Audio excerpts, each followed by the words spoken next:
пак съм аз. Съвет номер 1.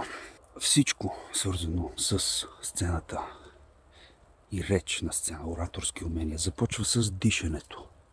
Това гласът ти да има хубав тембър, това гласът ти да звучи стабилно. За да стигнем до момента, в който ние в 100% управляваме говорния си апарат, това са години тренировки. Но, вече си на сцена,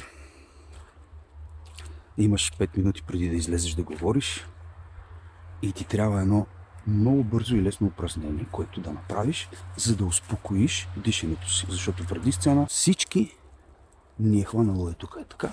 И на всички в главата ни е какво ще стане на тази сцена, какво ще направиш, ще се справили, ще си изпълнили задачата, ще ги хванали тия хора, какво си мислят тия хора за мене и въобще разни такива неща се въртят в главата ти, които ускоряват пулса ти и те правят тревожен, което не е в наша полза.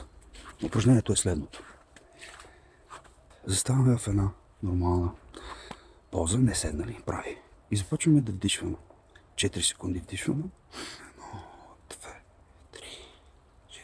4 секунди задържаме.